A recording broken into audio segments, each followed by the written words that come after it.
최혁진 국회 법사위 무소속 의원님 저희 스튜디오에 모셨습니다. 어제 어떤 일이 있었는지 현장 얘기부터 여쭤보도록 하겠습니다. 어서 오십시오, 의원님. 예, 안녕하세요. 예, 저희 스튜디오에는 처음 출연하셨습니다. 처음 왔습니다. 예, 네. 네, 앞으로 잘 부탁드리겠습니다. 어제 화가 많이 나신 것 같습니다. 네. 예, 뭐 그러니까 적당히 해야 되는데 네. 그 곽규택 의원 같은 경우도 그렇고요. 추미애 위원장님 말씀할 때마다 뭐 그러니까 이 의견을 얘기하는 게 아니라 우리가 이제 보통 그런 얘기 하잖아요. 비아냥거린다. 뭐 심하게 얘기하면 깐족된다. 네. 계속 그런 태도를 보이는 거예요. 그러니까 기본이 안 돼 있구나 이 사람들이. 그래서 저는 이게 곽규택 의원 어제 보면서 이 네 가지가 없는 인간이구나라는 생각이 좀 들었고, 네네. 이게 평상시 만약에 저 사람이 국회의원이 아니었으면은 네. 어디 가서 많이 맞고 다녔겠구나라는 생각까지 들더라고요. 그 정도였습니까? 예, 국회의원이라고 하는 신분 뒤에 숨어서 예. 자기 신분이 안전하다라고 생각하니까 저렇게까지 예의 없이 경우 없이 원칙도 없이 정치인의 기본적인 소양도 없이 네 네. 가지가 없이 저렇게 굴고 있는데 국민의힘의 최대 위기는 어떻게 하나같이 저런 사람들을 공천해서 국회의원으로 국회로 보내고 있는가. 저는 그게 지금 국힘의 최대 위기라고 생각을 해요. 정신 차려야 된다라고 생각합니다. 네. 그러니까 사실은 어제 검사 선배이기도 하죠. 박균택 네. 의원께서 먼저 인간이 되어라. 예. 네, 곽규택 먼저 인간이 되어라. 뭐 곽규택 실수했어. 막 이제 이런 발언들이 막 쏟아지던데 예. 중요한 거는 그 박지원 의원님 사모님 돌아가셨는데 뭐 예. 사모님은 뭐 하십니까? 뭐 이렇게까지 그 모를 리가 없거든요. 어제 예. 분위기로 볼 때는 알고 그렇게 얘기한 거예요. 일부러. 비아냥도로. 예. 그래요. 거의 뭐 모든 의원들에 대해서 그런 태도로 일관하고 있거든요. 근데 이제 어제 엄청난 선배 아니십니까? 맞습니다. 80대이신데요. 어제 그리고 나서 아마 누가 코치를 해줬는지 모르겠지만 마지막에 사과하는 제스처를 한 거는 이거는 윤리까지 갈 만한 큰 사건이 될 수 있겠구나라는 네. 아차 싶어서 와서 사과하는 제스처를 한 거지 예. 내부에서 반성이 있었을까? 반성이 있는 사람은 저런 행동을 하진 않죠.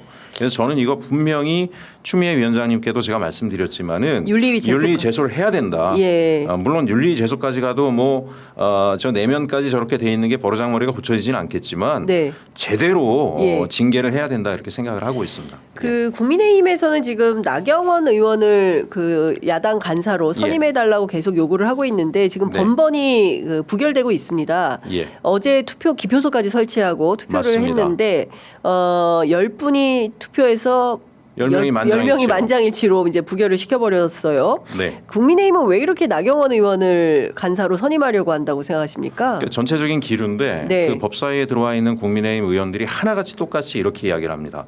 정말 내란이 아닌데 내란이라고 자기들한테 뒤집어 씌우고 있다는 거예요.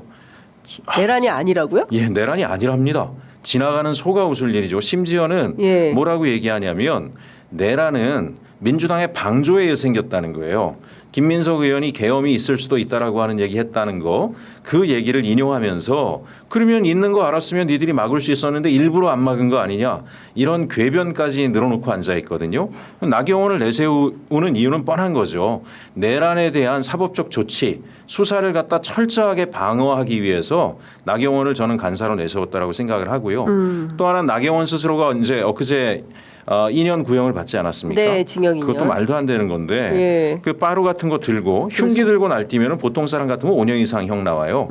검찰이 봐줬기 때문에 2년 나온 거잖아요. 네. 자기 사법적으로 방어하려고 자기 스스로도 법사위에 와서 저러고 있다라고 생각을 합니다. 예. 네. 그러니까 어쨌든 어제 네 가지 이유를 해서 추미애 위원장께서 나경원 의원이 이 야당 간사를 맡을 수 없는 뭐 이해 충돌부터 시작해서 쭉 짚어냈는데 예. 여하튼 다음에 또 간사 선임안을 들고 와서 저렇게 또 난장을 부릴까요? 어떻게 보십니까? 본인들은 교체 일단 생각은 일도 없는 겁니까? 다른 사람으로 교체를 해서 예. 선임해보자라고 그 수정 제안을 할 수도 있는 거 아닙니까? 뭐 이제 교체할 만한 인물이 없을 수도 있지만 민주당이 요구한 건 딱 하나잖아요. 예. 기본적으로 법사위에 네. 위원으로서의 자격에 맞는 사람들, 딴 건 아니라 헌법에 대한 수호 의지. 네. 지금 내란 국면 때문에 사람들이 굉장히 힘들어하고 많은 고통을 겪었으니까 뭐 그런 많은 사람을 내부에서 찾기도 쉽지 않겠지만 네.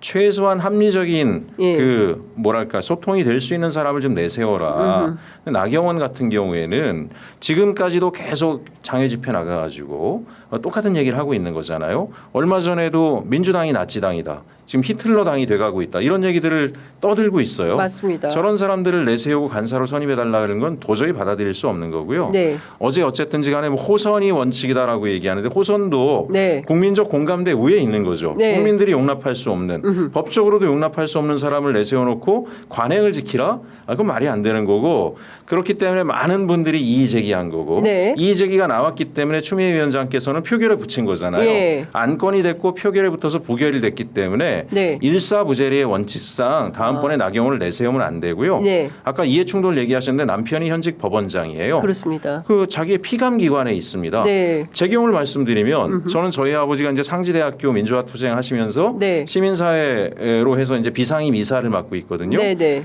제가 이해충돌로 교육위원회 못 간대요. 아, 국회에서 그럼요. 아버지가 비상임 이사. 비상임 이사인데. 네도. 예, 예. 근데 지금 춘천지방 법원장 아닙니까? 법원장이잖아요. 예. 나 어떻게 지금 법사위원이 피감기관이. 되는지도 모르겠어요. 법사위에 오면 안 되는 분이네요. 법사위로 오면 안 되는 사람이 온 당연히, 겁니다. 예. 다른 의도를 가지고 왔다. 저는 그렇게 판단하고 있는 본인이 겁니다. 수사받고 있죠. 재판 진행 맞습니다. 중이죠. 네. 그리고 또 그 피감기관의 장이 그 남편이죠. 예. 이해 충돌이 너무 딱 떨어지는데 이분은 법사위 자체에 들어오면 안 되는 절대 분인데 오면 안 온 되는 거네요. 거고 예. 전례가 있지 않습니까? 한동훈 법무장관한테 전 법무장관한테 전화해가지고 네. 자기 사법적으로 공소 봐달라고 취소해달라고. 청탁했잖아요. 예, 예. 그 얘기는 이 사람은 얼마든지 자신의 지위와 권한을 활용해서 자신의 사적인 방탄을 할 수 있다라고 하는 전례를 분명하게 보여준 사람이잖아요. 네. 그 사람이 법사위 간사로 온다? 국민적으로 용납할 수 없는 일이에요. 그렇습니다. 네. 그렇죠. 다들 그 지난 국민의힘 전당대회 과정에서 한동훈 후보와 네. 나경원 후보 간의 생방송 중에 주고받은 공소 취소 만천하가 다 봤는데. 맞죠. 예. 예. 제가 전화했습니까? 네.